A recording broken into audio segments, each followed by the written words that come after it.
اور قرآن بھیجا تھا تو اس نبی نے بتایا کہ اللہ ایک ہے اور کہو اللہ ایک ہے. تو پوری دنیا نے اللہ کو ایک کیوں نہیں مانا؟ دیکھیں اعتراض گیا نا اللہ پہ. آپ نے اعتراض علی پر کیا کہ تمام 73 فرقے ولایت علی کیوں نہیں مان رہے.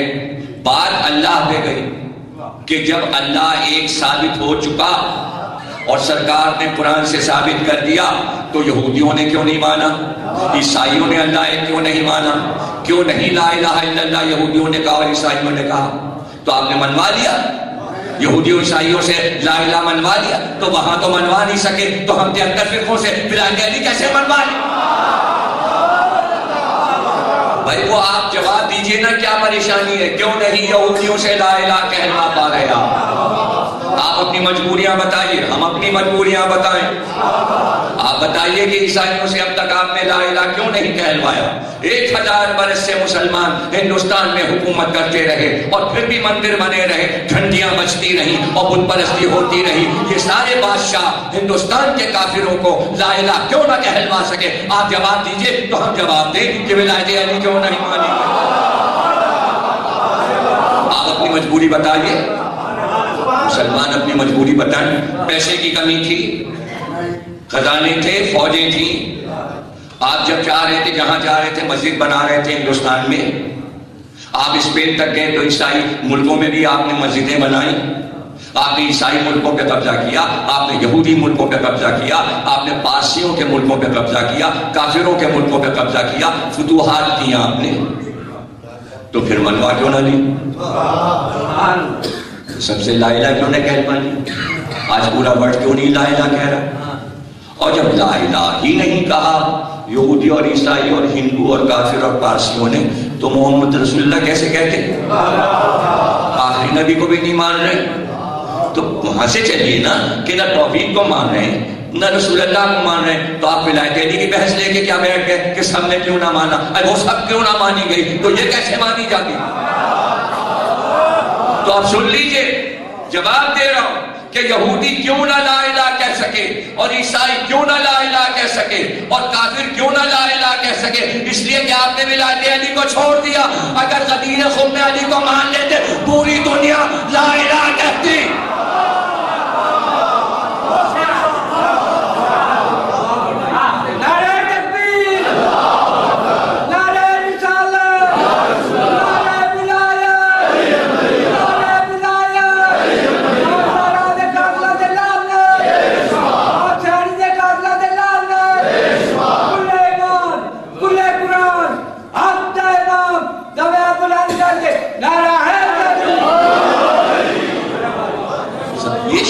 مسئلہ نہیں ہے, یہ شیعہ سنی مسئلہ نہیں ہے. یہ نہ شیعوں کا اور مقصرین کا مسئلہ ہے, یہ مقصرین کا بھی مسئلہ ہے. یہ مسئلہ انٹرنیشنل ہے, انٹرنیشنل سے سمجھے, بین الاقوامی تمام اقوام کا مسئلہ ہے. اور اس میں جہاں پہ جس نے غلطی کی ہے اس کو پکڑیں گے. غلطی کہاں پر ہوئی؟ آج 1400 سال کم نہیں ہوتے, 1400 سال بہت ہوتے ہیں. اتنے 1400 سال میں پورے ورلڈ سے مسلمانوں کو لا الہ کہلوا لینا چاہیے تھا. اکثریت کس کی ہے؟ مسلمانوں کی نہیں, اکثریت ان کی ہے جنہوں نے کلمہ نہیں پڑھا. تو پھر آپ کہاں جیتے؟ آپ تو ہار گئے. پورا امریکہ کلمہ پڑھ رہا ہے, لا الہ نہیں پڑھ رہا. یورپ میں کتنے ملک ہیں؟ 14 ملک ہیں, بڑے اچھے چھوٹے چھوٹے بڑے بڑے طاقتور ایٹمی طاقت والے. فرانس ہے, جرمنی ہے, سوئٹزرلینڈ ہے, ہالینڈ ہے, اسپین ہے, اٹلی ہے. سب نے پڑھا کلمہ؟ نہیں پڑھا. ادھر آ جائیے, جاپان نے پڑھا؟ نہیں پڑھا. چائنا نے پڑھا؟ نہیں پڑھا. روس نے پڑھا؟ نہیں پڑھا. ہندوستان نے پڑھا؟ نہیں پڑھا. لنکا نے پڑھا؟ تبت نے پڑھا؟ سکم نے پڑھا؟ کسی نے بھی نہیں پڑھا. ایک آپ 40-45 ملک لیے بیٹھے ہوئے چھوٹے چھوٹے, یہ دبئی, ابو ظہبی اور یہ ریگستان. اس میں کچھ لوگ ہیں جو لا الہ کہہ رہے ہیں, اور اس میں بھی اکثریت وہی لوگ بھرے ہوئے ہیں جو لا الہ نہیں کہتے. بزنس ان کا ہے, بلڈنگ ان کی ہے, اور پیٹرول پہ قبضہ بھی انہی کا ہے, اور انہی کی فوجیں پڑی ہوئی ہیں مشرکوں کی, اور وہ تو لا الہ نہیں کہہ رہے. آپ نے دوستیاں کیوں کی ہیں؟ جب وہ لا الہ نہیں کہتے تو آپ نے اتنی پکی دوستیاں کیوں کی؟ اپنا سارا پیٹرول تو آپ ان کے ہاتھ بیچ رہے ہیں جو کافر ہیں، جو اللہ کو نہیں مانتے، جو رسول اللہ کو نہیں مانتے. اس سے بڑی پکی دوستی ہے اور ہم سے نہیں ہے. ہم بڑے دشمن ہیں، ایران بڑا دشمن ہے اس لیے کہ ولایت علی پر ہے، اور جو کافر ہیں مشرک ہیں ان سے سب سے پکی دوستی ہے. اس کا جواب ہے کسی کے پاس؟ کوئی جواب نہیں. جب جواب نہیں ہے تو آپ ولایت علی کے مسئلے کو سمجھ نہیں کیا. اگر آپ غدیر خم کو مان لیتے تو آج 1400 سال وہ بہت زیادہ ہیں، بہت زیادہ ہیں. 4.5 سال میں علی پورے ورڈ سے لا الہ کہلوا دیتے. آپ کہیں گے ثبوت، تو ثبوت سن لیجئے، سن لیجئے. 13 برس مکے میں رہے سرکار، تو صرف کتنے لوگوں نے لا الہ کہا؟ اتنے لوگوں نے کہا جتنے ہجرت کر کے آئے. اور مدینے کے رہنے والے انصار نے کہا، پورے عرب نے کہا، نہ یمن نے کہا، نہ عراق نے کہا، نہ شام نے کہا، سب کافر. اور بدر کی لڑائی سے لے کر فتح مکہ تک سارے ملکوں میں لا الہ ہو گیا. یہ 10 برس میں لا الہ کیسے ہو گیا؟ تو ایک ہی ذوالفقار تھی نا، وہی ذوالفقار تھی نا. تو پورا عرب کہنے لگا لا الہ، پورا عرب کہنے لگا. فتح مکہ کے بعد حکم دیا سرکار نے مولا علی کو، نکل جاؤ گھوڑے پہ بیٹھ کے، کوئی جائے ساتھ یا نہ جائے تم اکیلے جاؤ، اور جہاں جہاں تمہیں بت خانے نظر آئے توڑتے چلے جاؤ، توڑتے چلے جاؤ، توڑتے چلے جاؤ، توڑتے چلے جاؤ. اور علی نکل گئے. یہ جو آج جسے آپ دبئی کہتے ہیں، بحرین کہتے ہیں، یہ سب بت خانے بنے ہوئے تھے.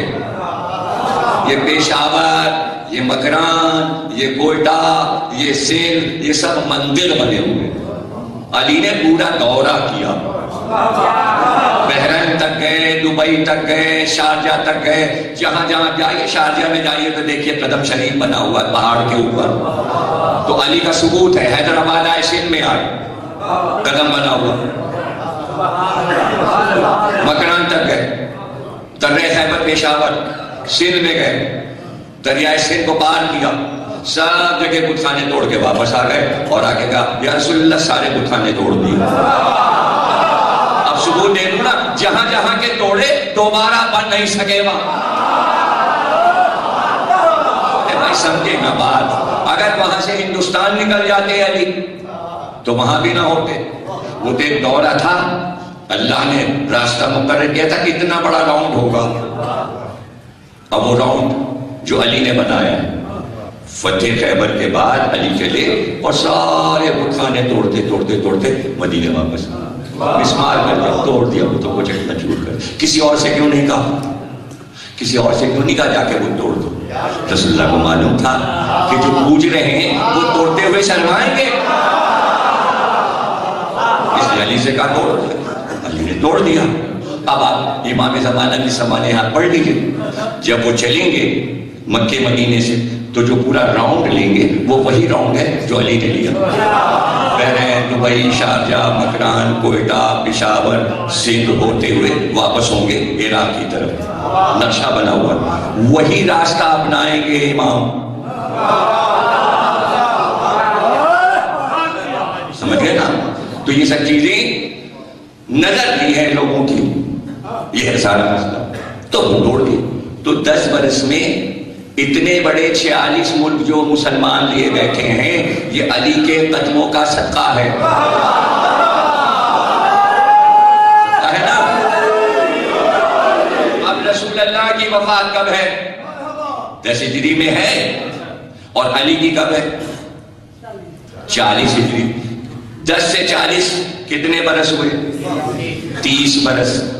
30 برس علی کو موقع دے دیتے تو جس نے 10 برس میں 46 ملک اسلامی بنوا لیے، تو 46 کو 3 گنا کیجئے. 10 برس میں 46 بنایا علی نے، اور مزید 10 برس میں کتنے؟ 46 اور 46 اور پھر 46 جوڑیے. ارے اردو بولو، ہمیں بزی نہیں. 138 ملک پورے ورلڈ کے لا الہ کہنے لگتے. آپ نے علی کا وقت خراب کیا. 3.5 برس کسی کو دے دیا بڑے میاں کو، 10 برس کسی اور کو دے دیا، 13 برس کسی اور کو دے دیا. کیا اکھاڑ لیا؟ کیا کر لیا؟ کون سی فتوحات کر لی جس کو آپ فتوحات کہتے ہیں اور بچوں کو تاریخ میں پڑھاتے ہیں؟ وہ کون سی فتوحات ہیں؟ کیا کیا کمال کیا؟ کون سا کمال کیا؟ اور اس میں بھی آپ دیکھ لیجئے کہ آج مصر فتح ہوا تھا.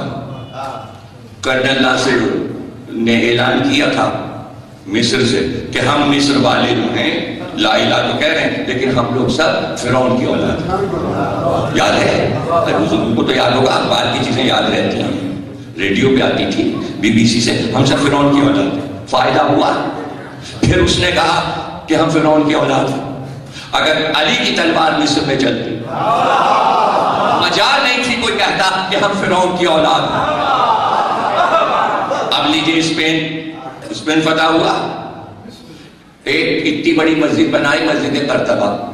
آج وہاں ایک نماز پڑھنے والا نہیں. سارے مسلمان نکالے گئے وہاں سے اور ساری مسجدوں کو انہوں نے گرجا بنا دیا. قرطبہ کو چھوڑ دیا کہ یہاں پر سب فارنرز آئے، دیکھیں، گھومے پھرے چلے جائیں.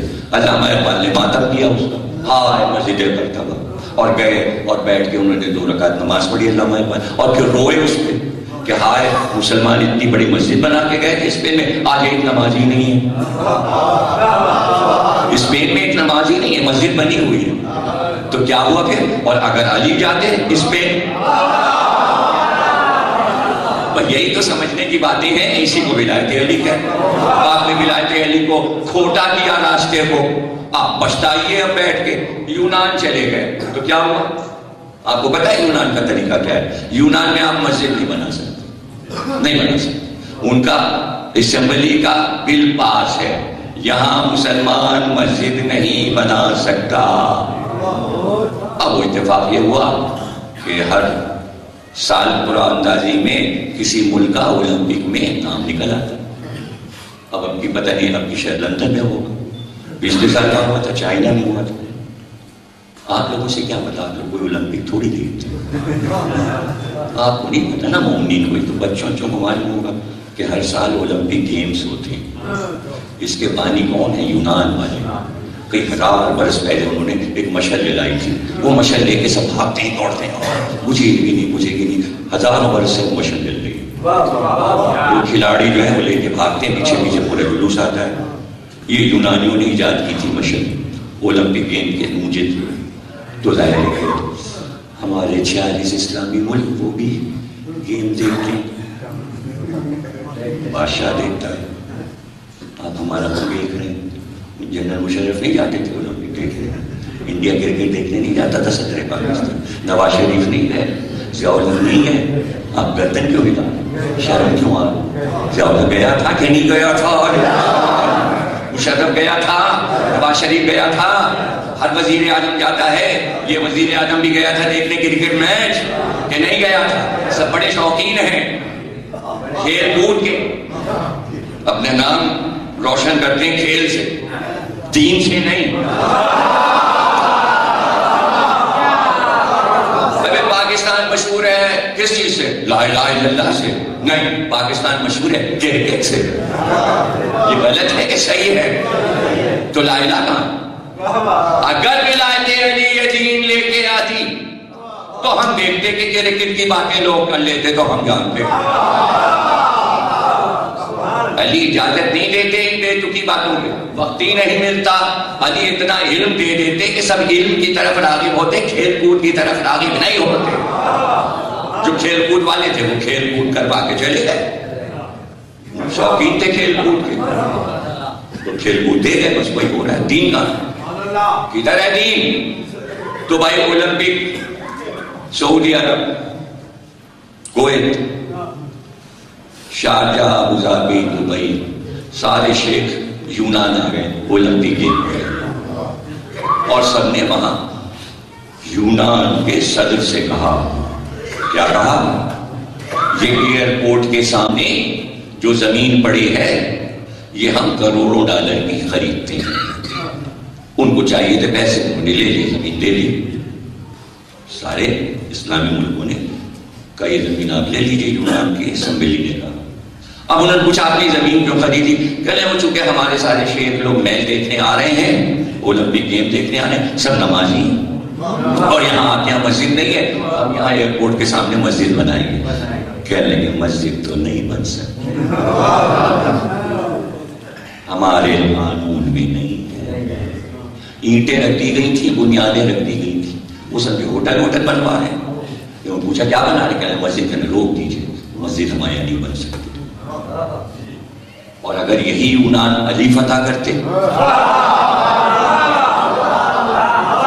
آپ کہیں گے آپ تو یار خیالی باتیں، یہ ہماری شیرازی صاحب بیٹھی ہے کہتے ہیں یار آپ اپنے دل سے جوڑ جوڑ کے مجلسیں پڑھ دیتے ہیں، نہ کوئی کتابی حوالہ دیتے ہیں، نہ کوئی آیت پڑھتے ہیں، نہ کوئی حدیث. اب ہم کیا کریں؟ دل سے جوڑ کے یونان ہم گئے تھے، ہم یونان کی بتا رہے ہیں. اب دل سے کیا جوڑ رہے ہیں؟ ہمارے دل نے یونان دیکھا ہے تو دل کہہ رہا ہے یونان کا حال پڑھو، تو ہم نے پڑھ لیا. اب آپ ہم سے پوچھیں گے یار نہ حدیث پڑھی نہ آیت پڑھی نہ یہ یونان کا حال، ولایت علی سے اس کا کیا تعلق ہے؟ میں صاف صاف بات آپ سے کہہ رہا ہوں، اگر یہی یونان علی نے فتح کیا ہوتا اور 30 برس آپ علی کو موقع دے دیتے اور علی یونان میں چلے جاتے اور وہاں کلمہ پڑھوا دیتے تو آج یونان کچھ اور ہوتا. آپ کہیں گے ثبوت دیجئے، تو ہم ثبوت دے رہے. ہم علی سے پڑھنے یونان گئے تو ہم نے دیکھا ہے بہت بڑا امام باڑہ بنا ہوا ہے، گلزار زینب.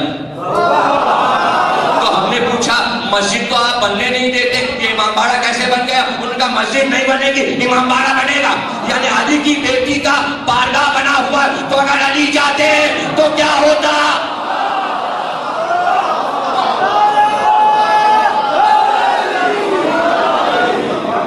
آپ جا کے دیکھ لیجیے یونان میں 2 امام باڑے یونان میں بنے ہوئے. پتہ چلا امام باڑے کی اجازت دے رہے ہیں وہ اور مسجد کی نہیں دے رہے. اور جو پرانی مسجد بنی تھی مسلمانوں نے جب فتح کیا تھا یونان تو مسجد بنائی تھی. میں نے کہا بھائی وہ مسجد بھی مجھے دکھا دو.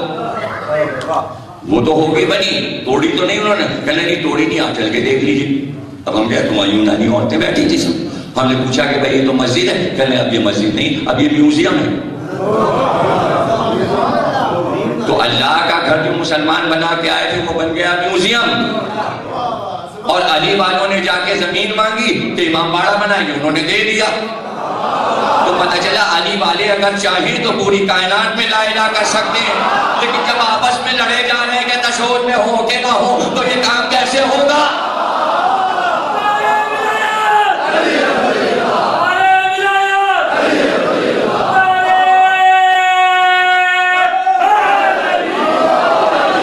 صرف شیعہ پورے ورلڈ میں لا الہ پھیلا سکتا، لیکن کیسے پھیلائیں گے؟ جو پھیلانا چاہتے ہیں ان کو کچھ لوگ روک رہے ہیں. شیعہ کہہ رہے ہیں آپ ولایت علی پہ پڑھیے نا. اب جب پڑھیے نا تو پھر پھیلے گا نہیں لا الہ. نہیں سمجھے؟ لا الہ سے لا الہ نہیں پھیلے گا. کہاں سمجھ رہے ہیں یار؟ پورا پاکستان لا الہ کہہ رہا ہے تو پھیلا کے دکھا دے لا الہ. جب تک علی ولی اللہ نہیں ہوگا لا الہ نہیں پھیل سکتا. نہیں پھیل سکتا. اب دیکھیں نا ان کی 2 لمبی لمبی بلڈنگیں کھڑی تھی وہاں نیو یارک میں. جہاز آیا گھس گیا اس کے اندر، ایک سے گھسا دوسرے میں گھس گیا. وہ پوری بلڈنگیں بیٹھ گئی. انہوں نے آفت مچا دی. اس کا نام رکھ دیا 9/11. مسلمانوں نے کیا مسلمانوں نے کیا مسلمانوں نے. اب اس کے بعد انہوں نے ریسرچ شروع کی. کون سے مسلمانوں نے یہ کیا؟ امریکن جو ہے وہ ریسرچ ہے، ریسرچ کرتا ہے. اس نے کہا کون سے مسلمان؟ ان کے یہاں خود ہی اپنے یہاں مسئلہ درپیش ہو گیا. کہاں؟ اقوام متحدہ میں سارے مسئلے ان کے اندر پیش ہوتے ہیں.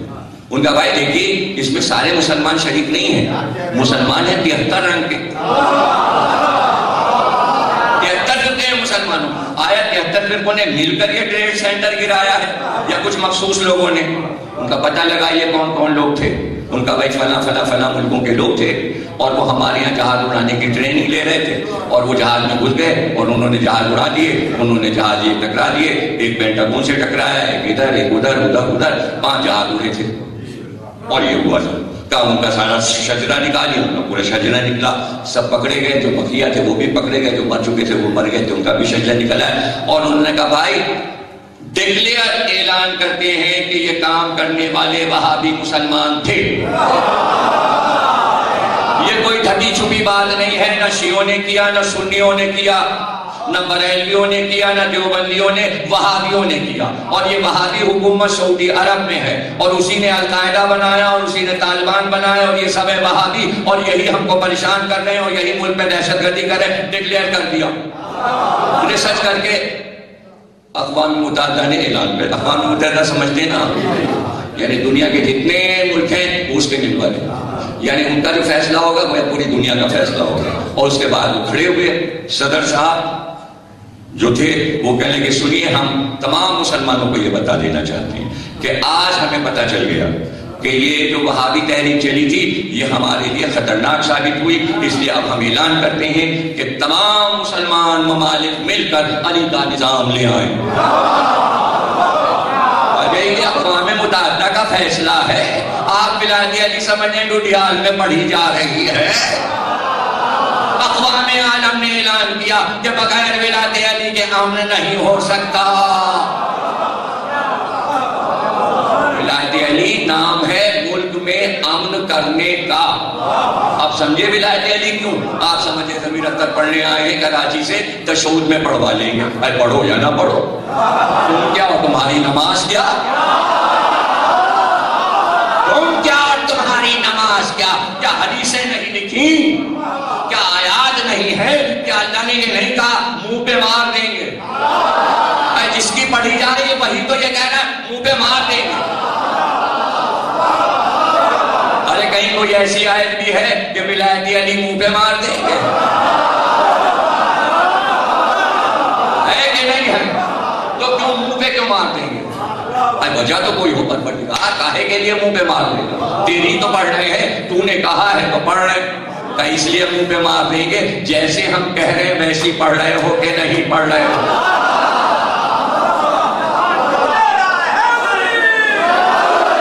اب کیسی پڑھے؟ پھر ریسرچ شروع ہو گئی کہ منہ پہ کیوں مار ہے پروردگار؟ نہیں ایسا نہ کر، تیری پڑھ رہے ہیں تو پھر ویسی پڑھو جیسے ہم چاہتے ہیں۔ تو ہم کسی اور سے نہیں پوچھیں گے، ہم اپنا ہر کام مولا علی سے پوچھتے ہیں۔ ہم نے مولا علی سے پوچھا، مولا علی واجب ہے، اول ہے، معراج مومن ہے، نماز کے بغیر کوئی عمل قبول نہیں، یا مولا علی یہ بتائیے کہ پوری زندگی نماز پڑھتے گزر گئی، لیکن یہ کیسے پتا چلے کہ جتنی پڑھی ہیں قبول ہو گئی؟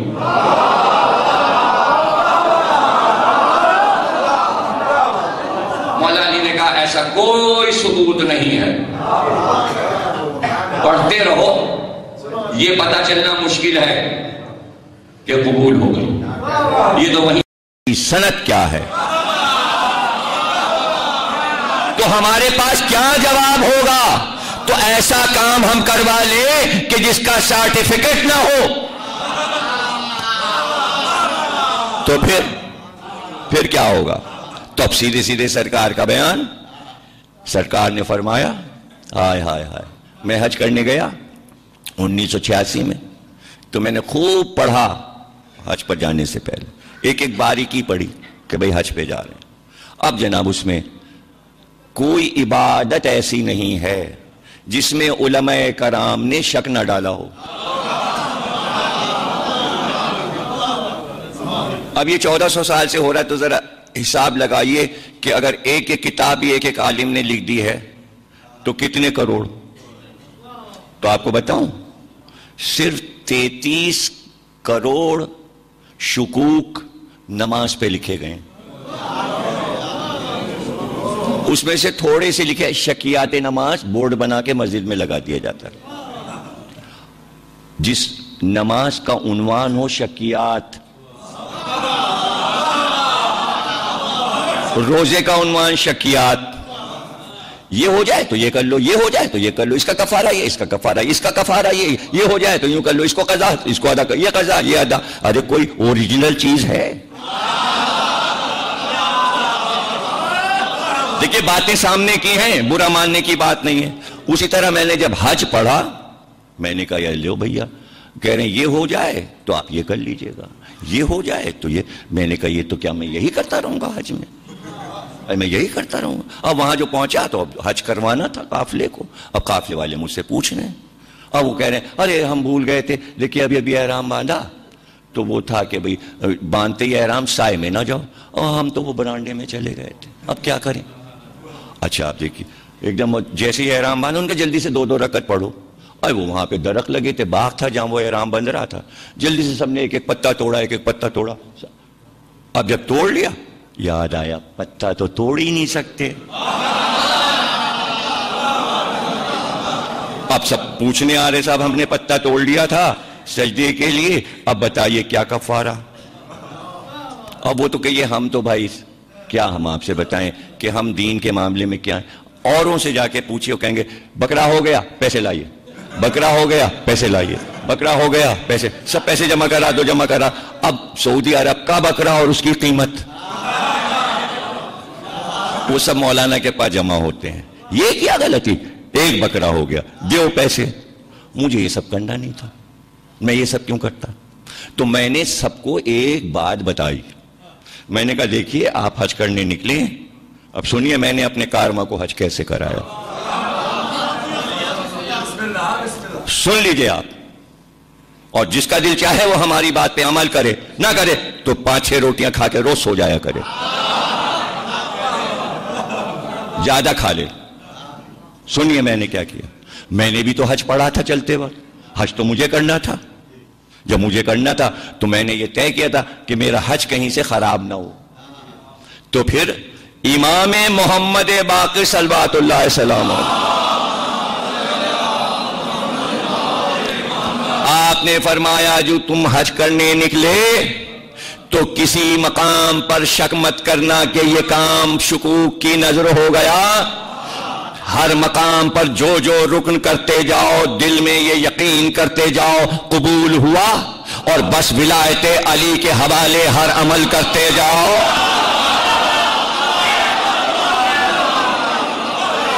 شک نہ آئے دل میں. عبادت پاکیزہ وہ ہے جس میں شک نہ آئے. اب نماز میں شکیات آ کیسے رہے ہیں؟ اگر نیت یہ ہوتی کہ ولایت علی کے ساتھ پڑھی جا رہی تو کبھی شک آتا ہی نہ.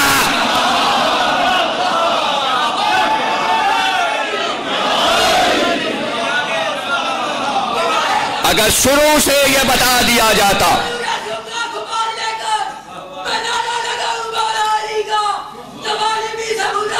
پانی دو، دیکھ کیا رہا وہ نعرے لگوا رہا ہے.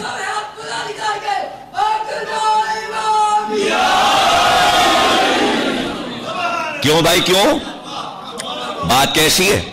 میں نے امام کے قول پہ عمل کیا، میں حج کرتا چلا گیا اور کارواں سے کہا خبردار کوئی شک نہ آئے.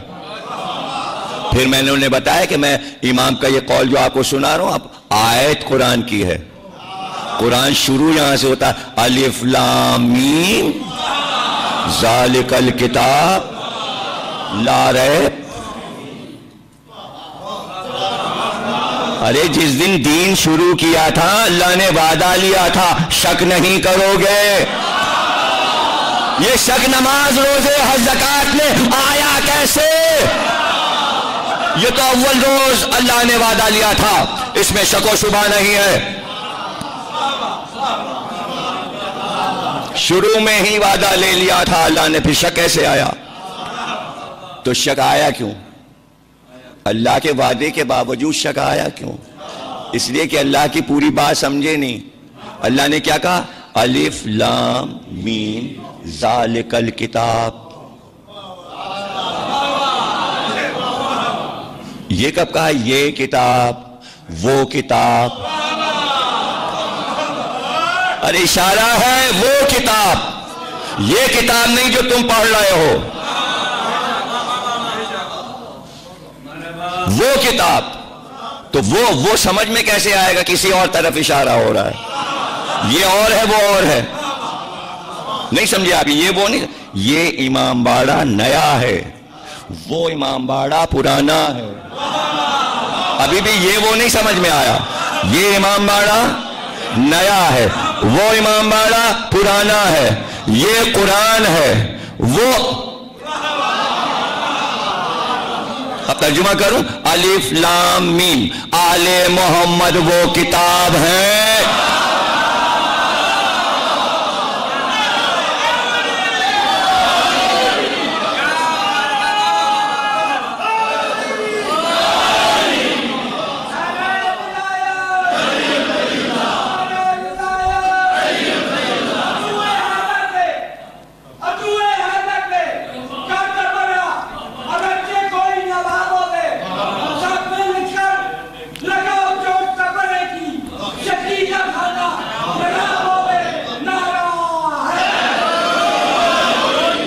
اب بھائی برسا برس سے آپ مجلسیں سن رہے ہیں، ہم سے پرانے عزادار ہیں آپ، کیا کیا عزاداری کی آپ نے، عزاداری کے جتنے رکن ہیں وہ سب آپ نے پورے کیے، ہے نا؟ اب تو سفر کا مہینہ ہے، آپ کیا 5 تاریخ ہو گئی سفر کی، تو 1 مہینہ 5 دن ہو گئے عزاداری کرتے آپ کو، کر رہے ہیں نا؟ اور برسا برس سے کریں، اور آپ کے بزرگ کر رہے تھے، آپ کے باپ، آپ کے دادا پردادا صدیوں سے ہو رہا نا۔ آپ کو رکن معلوم ہے سارے، کیا کیا رکن ہیں آپ کو پتہ ہے؟ محرم کا چاند دیکھنے سے پہلے کیا ارکان ہیں آپ کو پتہ ہے؟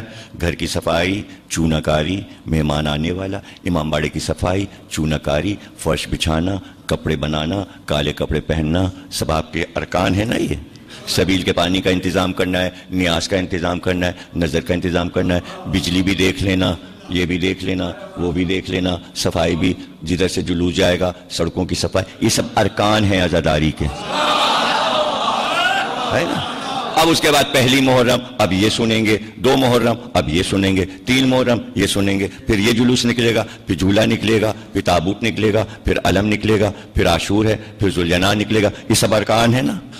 پہلے دن یہ نوحہ پڑھیں گے، پھر یہ نوحہ، پھر یہ نوحہ، پھر یہ نوحہ، پھر یہ نوحہ، پھر پرسا، پھر شام غریبہ، پھر عشرہ ثانیہ ظاہرہ، پھر اسیروں کا حال سنیں گے، پھر یہ سنیں گے، پھر یہ سنیں گے، یہاں تک کہ 8 ربیع الاول الوداعی جلوس، یہ سب ارکان ہیں عزاداری کے۔ قسم کھا کے بتاؤ کب سے کر رہے ہو عزاداری؟ کبھی کسی کام میں شک آیا؟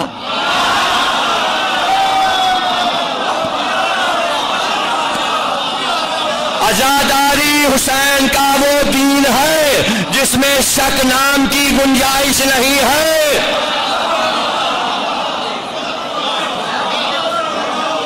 اب دیکھیے اس کے آگے گھبرانا جائیے گا، یہاں تک تو آپ ہمارے ساتھ ہیں، بعض وقت مجھے ڈر رہتا ہے کہیں پہ ساتھ نہ چھوڑ دیں آپ۔ سوال یہ ہے کہ شک کہاں سے آتا ہے؟ تو قرآن سے پوچھیں نا۔ جب اس نے کہا ہم سب کو بہکائیں گے تو اسی میں تو اس نے کہا سب کے دل میں شک ڈالیں گے، تو شک اللہ کی طرف سے نہیں ہے، شیطان کی طرف سے۔ پتہ چلا تمام عبادات میں بہکانے آ رہا ہے، شک ڈالنے، عزاداری میں نہیں آ پاتا۔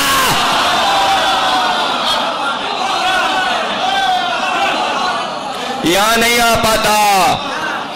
کیوں نہیں آ پاتا؟ یہاں آتے اس نے دیکھا یہ تو زنجیریں گھما رہے ہیں، ارے یہ تو سینے پہ ہاتھ مار رہے ہیں، میں بیچ میں آ گیا تو ایک میرے بھی پڑ جائے۔ لاہور پڑھنے کی ضرورت ہی نہیں، وہ کہتا بھائی شیعوں کے جلوس میں نہیں جانا، جو کر رہے ہیں کرنے دو۔ اور یہاں آپ نے کہا اللہ اکبر، پاس آ کے کھڑا ہو گیا،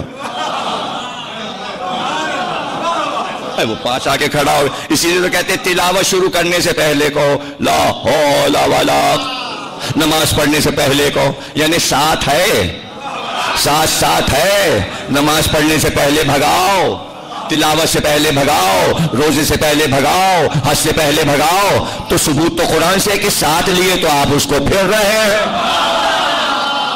ورنہ بھگا کسے رہے ہیں؟ بھگا کسے رہے ہیں؟ ایک واحد مقام عزاداروں کے پاس نہیں آتا۔ آپ کہیں گے یہاں کیوں نہیں آتا؟ ارے بھائی ثبوت ہے، اگر یہاں آ رہا ہوتا تو یہاں بھی شکوک ہوتے اور لکھا ہوتا عزاداری کی شکیات۔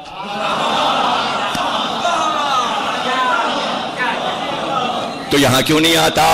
آپ کہیں گے پھر قرآن سے سناؤ کہ عزاداروں کے پاس کیوں نہیں آتا؟ جب کہہ چکا اللہ سے سب کچھ، یہ کروں گا، دائیں سے آؤں گا، بائیں سے آؤں گا، پیچھے سے آؤں گا، آگے سے آؤں گا، اغوا کر کے لے جاؤں گا، یہ کروں گا۔ سورہ عرفات پورا 7واں سورہ پڑھ لیجئے، یہی قصے سارے دہرائے گئے۔ اس کے بعد اس نے کہا مگر تیرے مخلص بندوں کو نہیں بہکا سکوں گا۔ اللہ نے کہا ہاں بے شک تو ہمارے مخلص بندوں کو نہیں بہکا سکتا۔ ارے بھائی ماتم داری تو مخلص بندے ہیں۔ یہ تو اس نے وعدہ کر لیا اللہ سے کہ یہاں آئے گا ہی نہیں، اس لیے عزاداروں کے پاس آتا ہی نہیں۔ اب آپ ترجمہ غلط کرتے ہیں کہ مخلص سے مراد 14 معصومین ہے، اس کی کیا مجال ہے کہ وہ اپنی نجس زبان سے مخلص ان کی طرف اشارہ کر سکتا؟ وہاں کوئی گنجائش ہی نہیں تھی، وہ مخلص سے بھی افضل ہے۔ ان کو آراف کی بلندی پہ رجال کہا گیا ہے، وہ رجال ہیں، 14 معصوم رجال ہیں، ان کے شیعہ مخلص ہیں۔ پھر نہیں سمجھ رہے آپ؟ 14 معصوم رجال ہیں، رجل ہیں، رجال ہیں، اور ان کے ماننے والے مخلص ہیں۔ آپ کہیں گے کہاں سے لائے؟ سورہ آراف میں لکھا ہے کہ آراف کی بلندیوں پر قیامت کے دن وہ انوار نظر آئیں گے۔ اللہ کہتا ہے ہمارے رجل۔ آپ کہیں گے یہ رجل کیا ہوتا ہے؟ تو خیبر میں رسول اللہ نے کہا کل رجل کو علم دیں گے۔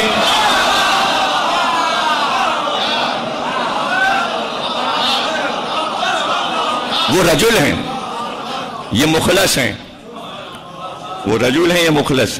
یہ مخلص کے کیا معنی ہے؟ خالص۔ کس کے معاملے میں خالص؟ ہائے ہائے، آئی ولایت علی اور بندہ مخلص بنا۔ ارے بھائی اس وقت تک وہ خالص نہیں ہے جب تک لا الہ اور محمد رسول اللہ کہہ رہا ہے۔ ادھر اس نے کہا علی ولی اللہ اور وہ مخلص ہو گیا، مخلص ہو گیا۔ تو بھائی تبلیغ کی ذمہ داری دیکھیے، اللہ نے کہا اب نبوت ختم، اسی نبوت کو قیامت تک جانا، یہی محمد کی نبوت کنٹینیو رہے گی، بیچ میں نہ نبی آئے گا نہ کتاب آئے گی، لیکن اس کو کنٹینیو کرے گا کون؟ یہی نبوت جاری و ساری قیامت تک رہے گی، لیکن اس کا نفاذ کون کرے گا؟ ولایت علی،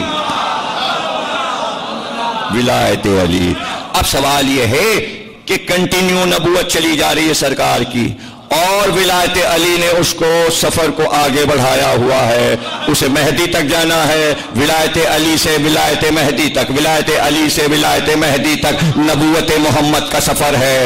اب اس سفر میں کون سمجھائے گا اور کون تبلیغ کرے گا؟ نبی آئے گا نہیں، مہدی سے پہلے نبی آئے گا نہیں، مہدی سے پہلے امام آئے گا نہیں، تو اللہ نے کہا ایک قوم کو خلق کریں گے جو یہ تبلیغ کرتی رہے گی، زبان سے نہیں، لوٹا کاندھے پہ رکھ کے نہیں، بستر سر پہ رکھ کے نہیں، اونچی شلوار پہن کر نہیں، بس ان کا کام یہ ہے یہ ذکر اہل بیت کے لیے بیٹھ جائیں گے، گلی ہو، کوچہ ہو، شہر ہو، سردی ہو، گرمی ہو، برسات ہو، بس یہ ذکر نبی کرتے رہیں گے، ذکر علی کرتے رہیں گے۔ اب جسے تبلیغ لینا ہو وہ ان کی طرف دیکھتا رہے، یہ کہہ کیا رہے ہیں؟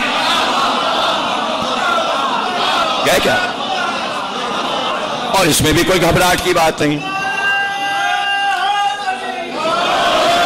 دیکھیں سورہ مائدہ 5واں سورہ ہے، کلام پاک کا 5واں سورہ۔ مائدہ کے معنی ہے کھانا پینا، مائدہ کے معنی کھانا پینا، یہاں کا نہیں، آسمان سے اتر رہا ہے۔ حضرت عیسیٰ نے اپنے حوارین سے کہا، وہ آیا کھانا، مائدہ پورا خان بولتے، خان مائدہ یعنی سجا ہوا خان پوش۔ پہلے زمانے میں تھا، اب ختم ہو گیا سسٹم، اب ٹرے ویرے آ گئی ہیں۔ پہلے ایک لکڑی کا اتنا بڑا گول خان بنا ہوتا تھا، خان، اس میں ایک طرف ڈونگا رکھا ہے، قلیہ، سالن، گوشت، آلو پڑا، ایک طرف شیرمال، ایک طرف شامی کباب، ایک طرف بریانی، یہ والی بریانی نہیں، کراچی والی نہیں، کیوڑا پڑا ہوا، خوشبو آ رہی ہے، زردہ، بہترین زردہ، وہ کون سا سیلا چاول دہرادون والا، اس کا زردہ، اور بیچ میں جناب ساری چیزیں چٹنی وغیرہ رکھی، سجا دیا، پورا اتنا، پوری فیملی کا ہے، 10-12 آدمیوں کا، اس پہ خوبصورت سا کپڑا ڈال دیا، اس پہ لچکا گوٹا لگا ہوا ہے، کرن لگی ہوئی ہے اور جھالر لگی ہوئی، نیا نیا بالکل چمچم، نوکر کو دیا، وہ گیا فلانے گھر پہ دیا، فلانے گھر پہ دیا۔ یہ مجلس سے پہلے ہر گھر میں پہلے تبرک بڑھ جاتا تھا، اسے کہتے تھے خان، وہ سر پہ لیے چلا جا رہا ہے، اسی کا ترجمہ ہے مائدے کا۔ وہ آسمان سے اترا، اسی کی سنت ہے یہ تبرک، جو مائدہ آسمان سے اترا تھا، اس میں ہر طرح کے کھانے رکھے ہوئے تھے۔ تو 5واں سورہ مائدہ۔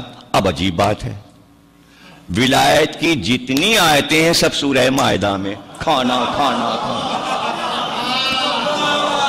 اب تو نہیں بھولو، کھانے والی بات تو ساری یاد رہتی ہے.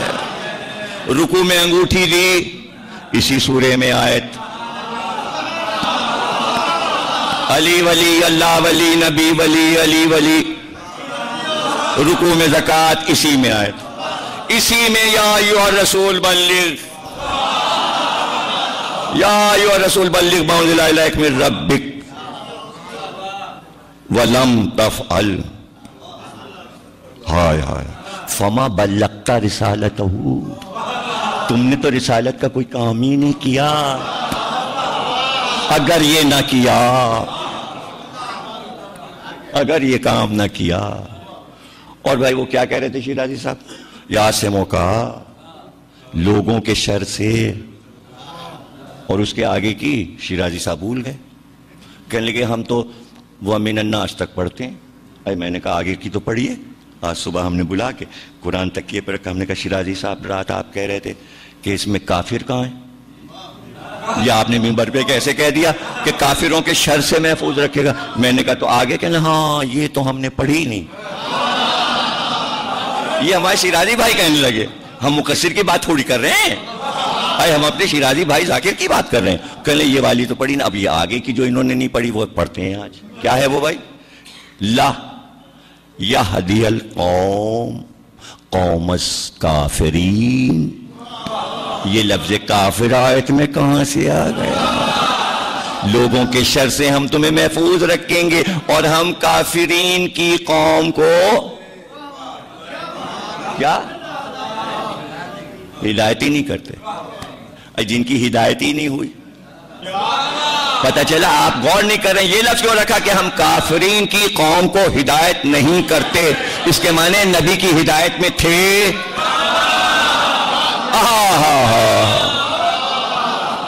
ورنہ کافر سے ہدایت کا کیا واسطہ؟ اور میں نے کہا تھا جب سب مسلمان ہو گئے اور پیغام تو مسلمانوں کو دیا جا رہا ہے، 1 لاکھ یا 2 لاکھ حاجی تھے خانہ کعبہ سے آئے تھے، تو یہ کہاں سے آ گیا کہ آپ اعلان کیجئے کافر کچھ شر نہیں کر پائیں گے؟ اور اگر یہ دیکھیں نا لا یہدی القوم الکافرین، یہ ٹکڑا آیت میں نہ بھی ہوتا، جیسے کہ غیب میں چلا گیا شیرازی صاحب کے لیے، اور ابھی بھی اگر چلا جائے تو کیا یہ کم ہے؟ لوگوں کے شر سے ہم تمہیں بچائیں گے. تو یہ حاجیوں میں شرری کہاں سے آ گئے ہیں؟ اور شر خود کفر ہے. کیا ثواب ہے شر؟ اور شر کا پتہ اللہ کو ہے اور نبی کو بچایا. تو جو بچایا جا رہا ہے وہ شر تھا کتنا بڑا؟ تو وہ تاریخ سے پتہ لگاؤ کہ وہ شر کیا تھا. وہ شر یہ تھا کہ پہاڑیوں پہ چھپ کے بیٹھ جاؤ اور جب نبی کا اونٹ گزرے تو اوپر سے پتھر پھینکنا، ناقہ بھڑکے گا اور رسول میں ناقے کے وادی میں گر جائیں گے. تو شر تو یہ تیار ہوا تھا کہ اعلان سے پہلے ہی پہلے پلان فیل ہو گیا، پھر آگے بنایا وہ بھی فیل ہو گیا. اور فیل دیکھیے کیسے ہوتا ہے. واہ واہ واہ واہ واہ. چلے سرکار اور اونٹ، ایک ہی اونٹ گزر سکتا ہے. اعلان کرو حاجیوں کو، سب بھبڑ کر کے دیکھیں نا. یہ ہوتا ہے ایک دم جب تبرک بٹا ایک ہی در سے سب گھسے چل جائیں، نہیں قطار بنا کے. اب وہاں بھی یہی تھا کہ سب چاہ رہے اعلان کرو، ایک ایک اونٹ گزرے گا. اتنا پتلا راستہ، ادھر بھی گھاٹی ادھر بھی گھاٹی. قرآن میں سورہ ہے اور تم کیا سمجھے گھاٹی کیا ہے؟ ارے سورہ ہے، تم کیا سمجھے گھاٹی کیا ہے؟ اندھیرا بالکل، ہاتھ کو ہاتھ نہیں سجائی دے رہا، اتنا اندھیرا. اب وہ اونٹ دیکھیں یوں یوں چل رہا ہے. اب آپ کو اگر دیکھنا ہے کہ اونٹ کیسے چلا، اب 14 سال کے بعد کیسے دیکھیں گے آپ؟ میں ترکیب بتاتا ہوں آپ کو دیکھنے کی. آپ کے گھر میں پلنگ ہے؟ ارے بول ہی نہیں ہے لوگ. ارے 12-14 تو زبار صاحب کے گھر میں، جتنے ہمارے مہمان ہیں سب کو ایک ایک ملی ہوئی ہے. اچھا تو اس میں جو آپ ڈوری باندھتے ہیں کھینچتے ہیں اس کو یہاں کیا کہتے ہیں؟ ارے ہمارے منہ سے ہی نہیں نکلے گا. ڈان اخبار. اچھا وہ ڈان ہو جو بھی ہو، ہمارے لکھنؤ میں کہتے ہیں اس کو چارپائی کی ادوائن، اور اردو لغت میں یہی لفظ لکھا ہے جو لکھنوی لفظ ہے، ادوائنی لکھا ہے۔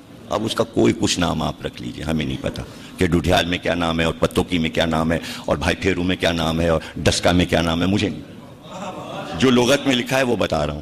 ادوائن۔ آپ کے گھر میں طوطا پلا ہے؟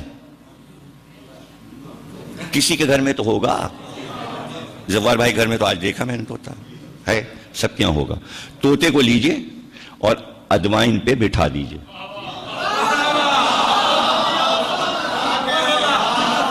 آپ دیکھیں وہ کیسے چلتا ہے۔ اسے کہتے ہیں ادوائن پہ طوطا چلنا، یہ محاورہ ہے، یہ بتانا تھا۔ تو وہ اتنے سنبھل کے چلتا ہے کہ گر نہ جائے، گر نہ جائے۔ ایک طوطا بیٹھا ہوا تھا الگنی پہ، جس پہ کپڑے ڈالتے ہیں، اور اس کے دونوں پیروں سے ڈوری لٹک رہی تھی، ایک ادھر سے ایک ادھر سے۔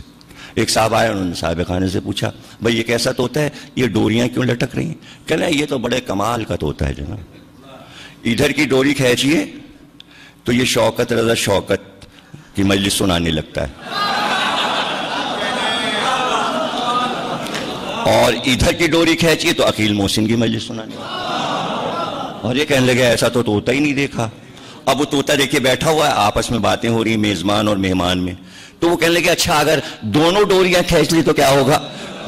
تو اس سے پہلے کہ وہ بولتے، طوطا کہنے لگا پاگل ہو گیا، گر نہیں جاؤں گا میں۔ تو طوطا ہوتا سمجھدار ہے۔ اچھا جیسے آپ کے یہاں طوطا سمجھدار ہوتا ہے، عرب میں اونٹ سمجھدار ہوتا ہے۔ اب اس کو پتا ہے وہ سرکار کی اونٹنی ہے اور ہماری پشت پہ رسالت ہے،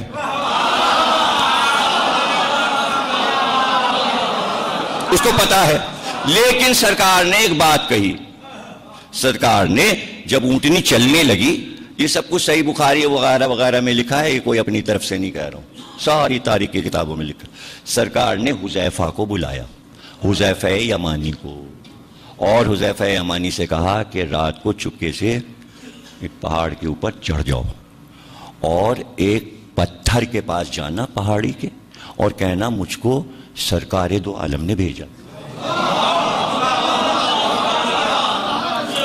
حذیفہ چلے گئے، بڑے نمازی پرہیزگار، مرتے دم تک نمازیں عبادت روزہ، اتنے متقی تھے کہ میں آپ کو کیا بتاؤں۔ اور جتنی نمازیں پڑھی ہیں حذیفہ نے کبھی ایک رکعت میں بھی شک نہیں کیا، اس لیے کہ ولایت علی پہ تھے۔ اب حذیفہ یمانی چلے گئے اور پتھر سے جا کے کہا سرکار دو عالم نے بھیجا ہے۔ پتھر بیچ سے شگافتہ ہوا، یہ اندر چلے گئے، پتھر بند ہو گیا۔ جب پتھر بند ہو گیا، اس پتھر میں دو سوراخ تھے۔ اب حذیفہ نے اس میں سے دیکھنا شروع کیا۔ اب وہ تو چٹان ہے، کسی کو کیا پتا، پتھر پتھر ہے، ان کو کیا پتا اس کے اندر حذیفہ ہیں۔ وہ اپنے کام کر رہے تھے۔ وہ کیا کر رہے تھے؟ ٹین کے پیپے لا رہے تھے، اس میں پتھر بھر رہے تھے، پتھر بھر رہے تھے، اس پہ ڈھکنے لگا رہے تھے کہ جب سرکار کی اونٹنی آئے گی تو اوپر کی پہاڑ سے سارے پیپے پھینکیں گے، کھڑ کھڑ کھڑ کھڑ کھڑ کھڑ کھڑ کھڑ کھڑ، وہ لڑکتے ہوئے آئیں گے، آواز ہوگی، اونٹ گھبرائے گا، بھاگے گا، پریشان ہو جاتا ہے۔ اونٹ کا بھی مسئلہ آپ کو بتا دیں، اونٹ صرف اچھی آواز پسند کرتا ہے، جہاں کوئی بری آواز آئی وہ بھاگا اور پاگل ہو گیا۔ اس لیے سارمان جب چلتا ہے اونٹ کو لے کے تو وہ اشعار پڑھتا رہتا ہے، اس کو کہتے ہیں ہدی خوانی۔ علامہ اقبال نے شکوہ جواب شکوہ میں اس کا ذکر کیا ہے کہ مسلمانوں کے کارواں ہدی خوانی پر چلتے تھے، اور ایسا نوکر رکھتے تھے جس کا گلا اچھا ہو۔ وہ عربی میں جب شعر پڑھتا تھا تو اونٹ خوش ہوتا تھا، اس کو اچھی آواز پسند ہے، اور خراب آواز کوئی دھڑ دھڑ بڑبڑ ہوا تو اونٹ ڈر کے بھاگتا ہے۔ ساری نفسیات عرب والوں کو معلوم تھی، اسی لیے امام حسین نے کربلا جاتے ہوئے ترما بن عدی بن حاتم طائی کو، جو کہ خوشگلو تھے، وہ پڑھتے ہوئے چل رہے تھے، امام حسین کا کارواں لیے ہوئے۔ اور جب اونٹ چلا بارات میں حضرت علی کے، تو آگے آگے جو چل رہی تھیں خواتین، وہ پڑھ رہی تھیں کائنات کی عظیم ترین عورت، عظیم ترین انسان علی کے گھر بیاہ کے جا رہی ہے، اور اونٹ سن رہے تھے قصیدے اور چل رہے تھے۔ جب سرکار کی اونٹنی چلتی تھی تو آگے آگے بلال پڑھتے ہوئے چلتے تھے۔ یہ سب ان لوگوں کی ڈیوٹیاں تھیں۔ جب مولا علی چلتے تھے تو قمبر پڑھتے ہوئے چلتے تھے، اس لیے کہ اونٹ جو ہے وہ آواز پہ قدم اٹھاتا ہے، یہ اس کی عادت ہے، فطرت ہے. اور اگر خراب آواز ہو تو انہیں معلوم تھا کہ اگر یہ کنکر پتھر کھڑکھڑائیں گے ٹین کے پیپے میں تو اونٹ بھاگے گا، گھبرا جائے گا. پر حالانکہ یہ نہیں سوچا کہ سرکار کی اونٹنی وہ گھبرائے گی نہیں. ارے جب سرکار کا گھوڑا برس کے بعد کربلا میں زخموں سے نہ گھبرایا، نیزوں سے نہ گھبرایا، تیروں سے نہ گھبرایا، تو یہ جانور جب یہاں پل جاتا ہے تو پھر جانور نہیں رہتا، فرشتہ ہو جاتا ہے. یہ تو انسان تھے کہ جو انسان بھی نہ بنے. یہ مسائل ہیں. تو حذیفہ نے دیکھا. اب آئے واپس، حضور نے پوچھا حذیفہ کیا دیکھا؟ کہ یہی 15-16 آدمی دیکھے. کہ سب کے نام یاد ہیں؟ کہ سرکار نام بھی یاد ہیں، ولیتیں بھی یاد ہیں، اور قبیلے بھی یاد ہیں. کہ تم کو قسم ہے خبردار مر جانا مگر نام نہ بتانا. ارے عجیب بات ہے، بھیجا بھی کہ پتہ لگا کے آؤ. یہ پوری روایت سب بخاری میں لکھی ہے، گھبرائیے گا نا. حذیفہ نے کہا کہ سرکار میں نے فلاں فلاں کو دیکھا. کہا ٹھیک ہے، پہچان لیا تھا چہرہ؟ کہاں پہچان لیا. 15 یا 16 آدمی تھے. کبھی کسی کو نہ بتانا، مر جانا مگر کسی کو نام نہ بتانا. کہا ٹھیک ہے نہیں بتائیں گے. اب حذیفہ آگے آگے اونٹنی لے کے چلے، آگے آگے وہاں سے گزرنا ہے وادی سے. تو حذیفہ اونٹنی لے کے چل رہے ہیں اور نام ان کو معلوم ہے. حضور نے کہا عمار یاسر تم پیچھے سے اونٹ کو آہستہ آہستہ اس کے پٹھے پہ ہاتھ رکھ کے اس کو پیچھے سے ڈھکیلنا تاکہ وہ راستہ آسانی سے گزر جائے. حضرت امام محمد باقر صلوات اللہ السلام علیہ کے پاس راوی نے کہا کہ وہ نام جو حذیفہ کو معلوم تھے وہ تو کسی کو انہوں نے بتایا ہی نہیں، تو پھر ہم لوگوں کو کیسے پتا چل گئے؟ کہ حذیفہ کو منع کیا تھا، عمار کو نہیں منع کیا.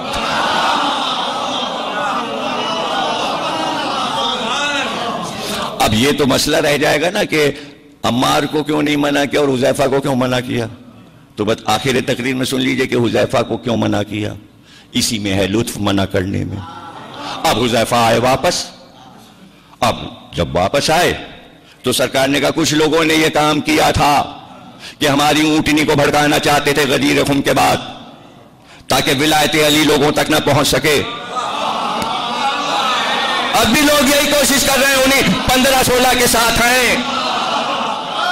سمجھے نا آپ؟ اب جناب علی جب سرکار کا وصال ہو گیا تو حذیفہ کا ایک ہی کام تھا، نماز پڑھی اور مسجد میں بیٹھے، گھر ہی نہیں جاتے تھے. حذیفہ بیٹھے ہوئے ہیں، گویا ڈیوٹی لگی ہے ولایت علی کی.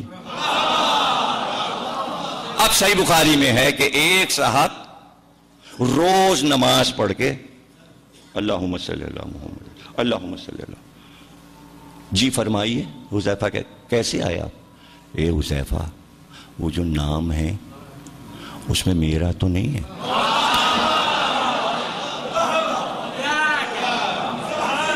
ابھی بہت ہے، آگے بہت ہے، کل عرض کروں گا. یہ تو تقریر ختم ہو رہی ہے، آخری جملہ کہنے جا رہا ہوں. روز پوچھتے تھے حذیفہ، کہتے تھے میں نہیں بتاؤں گا، سرکار نے منع کیا میں نہیں بتاؤں گا. یہاں تک کہ 10 برس گزر گئے، کئی برس گزر گئے، 20-25 برس گزر گئے. ایک دن کہنے لگے حذیفہ ہم روز پوچھتے ہیں کہ بتاؤ تم نے پتھر کے پیچھے سے ہم کو دیکھا تھا کیوں نہیں دیکھا تھا اور تم بتاتے نہیں ہو. کہا ہم نہیں بتائیں گے. تو غصے میں کہنے لگے بتاؤ یا نہ بتاؤ میں بھی تھا.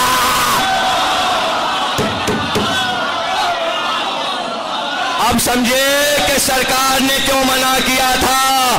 ارے جرم وہ ہے جو خود بولے. ولایت علی نہ ماننا وہ جرم ہے کہ مجرم خود بولتا ہے. قبر میں بھی بولے گا، محشر میں بھی.